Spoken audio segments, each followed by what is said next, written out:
What's going on, my timekeepers? How y'all doing? And welcome back to the We Got Time Today podcast, the podcast that's all things petty, all things brilliant, and of course, all things black. I'm your host, Will on the mic, and I know what you're asking yourself. What do we have time for today? Well, today we're diving deep into one of the most darkest, most under-discussed chapters of American history, and that is sundown towns. We're going beyond the textbook definition. We'll explore how they started, why they existed. We'll dive deep into 5 real places that enforced this terrifying rule, and how that legacy still shapes neighborhoods, schools, and streets we walk on today. And we're not stopping at the past, because truth is, while the signs may have come down, the system never did. But before we get into all of that, make sure to like, comment, and subscribe, and hit that notification bell so you never miss a single episode of the We Got Time Today podcast. Now, buckle up, timekeepers, because this isn't just a history lesson, it's a reality check. So let's get started with the basics. I know what you're thinking. What are sundown towns? Well, a sundown town was any community that prohibited Black people or other non-white groups from living there, staying there, and even passing through after sunset. Some had signs right at the city limits that said things like, "Don't let the sun set on you here." Others relied heavily on police harassment, racist ordinance, or even mob violence to get the message across. Now, these towns exploded in numbers after Reconstruction into the mid 20th century, and they weren't just confined to the South. I know. Shocker. In fact, historian James Lewin documented thousands of them across the country, with Illinois alone having over 500. This wasn't random, it was strategic. As Black Americans fled the South during the Great Migration, white communities elsewhere built invisible walls, keeping their towns, schools, and property values safe by keeping Black people out. And that brings us to our next question. Where did this actually happen? Like, where? I know I talked about thousands and not being exclusive to the South, so where exactly are those towns? Well, while there are thousands of sundown towns out there, I do want to talk about 5 that I think are very important, especially for today. Each of these towns tell a part of a story, not just of exclusion, but of the fear, the violence, and control that they enforce. The first one up is Anna, Illinois. Anna's very name became a racist acronym. Ain't no niggas allowed. After forcibly expelling its small Black population, the town kept them out for decades through intimidation, policing, and even silence. Even without laws on the books, Anna's reputation alone was enough to make Black travelers detour around it completely. So let's look at Anna, Illinois today, because why do we have time for this? Well, according to the latest estimates, Anna is 91.43% white or non-Hispanic. The Black or African American population is very small, around 0.71 of the total population. And then other groups like Asian, multiracial, Hispanic, etc., they make up the remainder. So yes, Anna today still remains overwhelmingly white, with only a small percentage of Black residents, as I said, less than 1%. So I guess we can say still ain't no niggas allowed in Anna, right? Number 2 is Harrison, Arkansas. When people talk about sundown towns, Harrison is often the first name that comes up. And that's because its history is both well documented and unusually extreme. So in 1905, a white mob in Harrison rioted, burning Black homes and businesses and driving nearly all of the town's Black residents out. Just 4 years later, in 1909, it happened again. A second race riot expelled the remaining Black population. After these events, Harrison became effectively all white. And not just for a few years, for nearly a century, most sundown towns quietly shed their reputation over time. But Harrison, however, never really did. In fact, they doubled down on it. In the late 20th century, white supremacist groups like the Ku Klux Klan and the Knights Party made Harrison their headquarters. Billboards reading things like "diversity is a code word for white genocide" were put up all around the main highway into the town within the last 2 decades. Black travelers, journalists, and activists all reportedly have been warned, don't stop in Harrison, or don't stay after dark. It's one of the only former sundown towns that actively embrace their reputation rather than hiding it, becoming almost a living museum of America's racial hostility. So, if Anna shows us the quiet, unspoken side of sundown towns, then Harrison, Arkansas shows us what happens when that ideology isn't just whispered. It's shouted from the rooftops, printed on billboards, and passed down like family heirlooms. Harrison isn't just a case study, it's a living, breathing example of how deep this hatred goes. Coming in at number 3, we have Martinsville, Indiana, and the murder of Carol Jenkins. So, Martinsville's story is proof that sundown towns didn't need signs to be deadly. In 1968, 20-year-old Carol Jenkins started a job selling encyclopedias door to door. One evening, she was assigned to Martinsville, a town notorious for its hostility towards Black people. Carol became frightened when she noticed a white man following her in a car. Hours later, she was stabbed to death with a screwdriver while walking home. It took over 30 years for her killer to be identified, by his daughter, no less. And by then, he was too ill to stand trial. Now, Carol's death wasn't an isolated crime. It was a consequence of a culture that saw a young Black woman's mere presence as a threat. Now, this wasn't 1910. This was 1968, 4 years after the Civil Rights Act. And yet, sundown town mentality was very much still alive.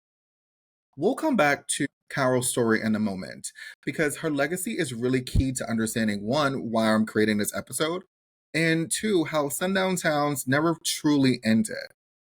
So, if Harrison shows us how sundown towns could be loud and proud about their racism, Martinsville shows us how that racism burrows deeper, shaping lives after the moms are gone. Carol Jenkins' story isn't just one about a young woman, it's about the generational trauma, fear, and distrust that still surrounds that town to this day. Now, coming in at number 4 is something different. It's not necessarily a town, but a whole county, and that's Forsyth County, Georgia. In 1912, Forsyth County, just north of Atlanta, was home to a small but thriving Black population of about 1,100 people, many of them landowners, farmers, and skilled workers. But that all changed in September of that year. After the reported assault and murder of a white woman, white residents launched a campaign of terror against the county's Black population. White mobs lynched and executed several Black men, some with little to no evidence. Now, Black-owned homes, farms, and churches were attacked, burned, and looted. Night Riders, not the TV show, which were armed white vigilantes, rode through the countryside, threatening families to leave immediately or face death. Within weeks, virtually every Black resident, more than 1,000 people, had fled Forsyth County. Most were forced to abandon their land and possessions, which were later seized and sold for pennies on the dollar. Forsyth's past didn't stay in the past, like most things don't. In 1987, civil rights activist Hosea Williams, yes, that Hosea Williams that is related to the Real Housewives of Atlanta, Portia Williams, led a peaceful Brotherhood March through the county to protest its all-white status and highlight its violent history. Now, what happened after kind of shaped the nation. Hundreds of white counter-protesters, many waving Confederate flags, shouting racial slurs, attacked the marchers with rocks, bottles, and sticks.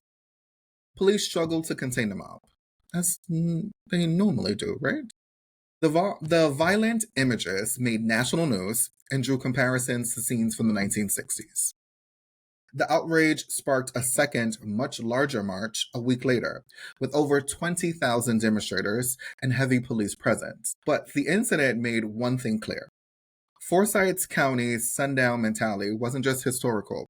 It was alive and proud, and in the late 20th century, no less. So, if Martinsville shows us how that fear lingers, and Harrison shows us how racism can define a town's identity, Forsyth County takes it to an entirely different level. This wasn't just a sundown town. It was a sundown county. It's where racial cleansing wasn't just a rumor, it was a strategy. And the wealth was stolen, the land lost. But the trauma inflicted still shapes Georgia and America today. Now, rounding this out, is it a round number? I don't think so, but you know what I mean. Coming in at number 5 is Glendale, California.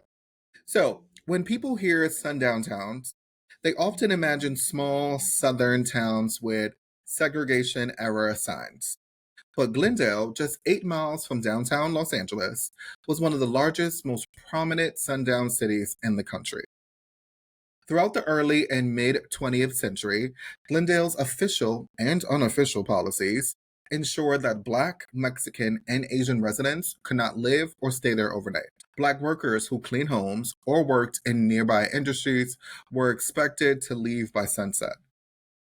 Realtors openly refused to sell homes to non white buyers, and racially restricted covenants were common across neighborhoods.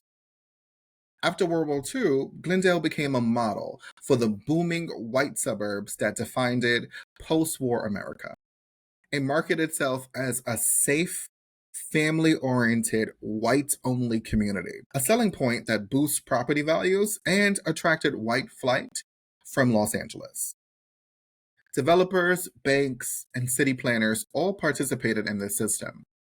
Racially restricted covenants and property deeds made it illegal to sell homes to Black, Mexican, or Asian buyers. Redlining by banks denied loans to people of color trying to move into the area. Zoning laws restricted affordable housing and rentals, keeping lower income and disproportionately Black and brown families out. Does that sound familiar to y'all? Sounds like the hood to me. Now, while most sundown towns targeted Black Americans, Glendale's story also exposes the broader picture of racism in the 20th century America. Asian immigrants, especially Japanese Americans, were heavily excluded. During World War II, Glendale actively supported Japanese internment and blocked returning families from resettling after the war. Latino and Mexican American families were denied home loans and pushed into segregated neighborhoods in East LA. Jewish residents also faced housing discrimination in the early 20th century, illustrating the broader scope of white-only policies. Now, this matters because it shows that sundown towns were not just all about anti-Blackness. They were part of a wider system of racial hierarchy designed to center and preserve whiteness. But in 2020, Glendale became one of the first U.S. cities to publicly acknowledge and apologize for its history as a sundown town. The city passed an official resolution that admitted to decades of racial exclusion and pleaded to work towards inclusion and equity. This was a landmark moment because it did something former sundown towns never have. It named the problem out loud. So here's a little bit of the resolution from the city of Glendale in 2020. Glendale recognizes that it was once known as a sundown town, a place where Black people and other people of color were not welcome after dark, and acknowledges the pain and harm caused by those policies. That apology was a huge step towards reckoning, but it also sparked conversations about whether an apology alone is enough without reparations, housing equity, and policy change. So I ask you, is an apology enough? Do we have time for an apology? So if Forsyth County shows us how racism can finally purge an entire population, Glendale shows us how it can politely price them out, legislate them out, and zone them out, all while pretending it's all about neighborhood character or property values. Glendale is the perfect reminder that sundown towns didn't just burn crosses. Sometimes they just built fences. Okay, so remember when I said I wanted to keep Carol Jenkins' story alive? Well, let's go back because her story is more than a tragedy. It's actually a warning. Because Carol wasn't protesting, she wasn't organizing, she was simply just doing her job. And for that, she was followed, targeted, and eventually murdered. The power that's in that sundown town ideology isn't just that it criminalized Black actions, it criminalized Black existence. It sent a message that being in certain spaces, any spaces, after dark, was enough to warrant suspicion, violence, and even death. It's not about laws on paper, it's about fear in the air. Now, here's the part that should make all of us uncomfortable, and that's the logic that killed Carol Jenkins in the first place. So let's look at something that was recent. Well, not really recent, but recent enough. Let's look at Ahmaud Arbery, a Black man jogging through a white neighborhood in 2020 who was chased and murdered because three white men decided he didn't belong. They decided he didn't belong. Or the countless stories of driving while Black, where a minor traffic stop turns into harassment, a search, or even worse. We can name how many of them? Or Black real estate agents showing homes in predominantly white neighborhoods only to have police called on them. You've seen the videos, you've seen the TikToks. Or Black travelers being reported to Airbnb hosts by neighbors who didn't recognize them. All of this is sundown town culture repackaged. The signs may not say, "Don't let the sun set on you here," but the subtext is the same. You don't belong here. And we have data to back that up. And you know I'm all about my data. Now, Black drivers are 20% more likely to be stopped by police. Black people make up nearly 30% of suspicious person calls in neighborhoods where they're less than 10% of that overall population. Now, that's not a coincidence. That's conditioning. All right. So, I know you're probably asking, so how did Black people survive in a country where a wrong turn could mean danger? Because that's essentially what a sundown town was, right? Well, they used the Negro Motorist Green Book, which was a travel guide created in 1936 by Victor H. Green. It listed safe hotels, restaurants, gas stations, and even funeral homes, I know, where Black people would be welcome. The Green Book wasn't about luxury, it was all about survival. A simple cross county road trip could turn deadly without it. Now, the 2018 film Green Book brought that history into the mainstream, but it also faced criticism by centering a white savior narrative. Still, the message is clear. Black Americans had to map safety because the country they helped build mapped them out. Now, you may be thinking, okay, but those towns don't exist anymore. I mean, with the exception of a few of them. And you're right, the signs are gone, but the structure that created them, well, that's still here, but now it's dressed up in legalese. And so here's what I mean. Here's how the sundown town logic evolved. Because remember, I said I'm going to bring it back to how we're still facing this kind of logic and ideology today. We have redlining and housing segregation. After World War II, the federal government and private banks graded neighborhoods for investment. Black neighborhoods were marked in red as high risk and denied mortgages and loans. This starved Black communities of generational wealth, locking families out of home ownership and creating a wealth gap that still exists today. In 2025, the median white household still has nearly 10 times the wealth of the median Black household. Much of that is still due to housing access. And then we have restricted covenants and suburban expansion. Developments like Levittown explicitly barred Black families from buying homes through racial covenants, which were illegal agreements written into deeds. Even after the Supreme Court struck them down in 1948, real estate agents and homeowners used informal agreements and discriminatory practices to keep neighborhoods white. And then we have zoning laws and quality of life codes. Cities then use zoning to exclude affordable housing from white neighborhoods, ensuring Black families were concentrated in underfunded, industrial, or environmentally hazard areas. This affected everything from school funding to healthcare access. Listen, guess what? Systemic racism is real. And then, obviously, we have policing and over enforcement. The policing of space didn't just stop at the border. Black people are still surveilled, stopped, and even profiled more heavily in majority white spaces, just as they were during the Sundown town era. Neighborhood watch programs, police patrol routes, and even 911 call data show patterns that trace back directly to the same impulse to control who belongs and who doesn't. Put together, these systems created a new kind of sundown town, one not enforced by a wooden sign, but by mortgages, zoning maps, and police cars. And maybe that's the part that we don't talk about enough. It's not about where the sun sets anymore. We're past that.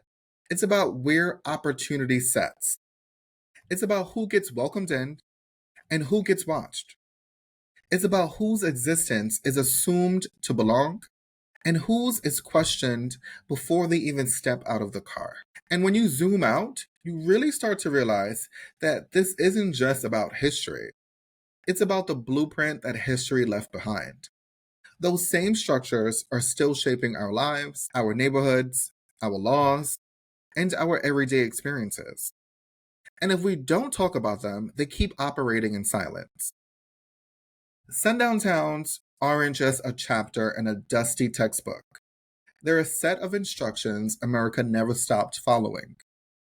They taught this country how to exclude, how to criminalize, how to segregate.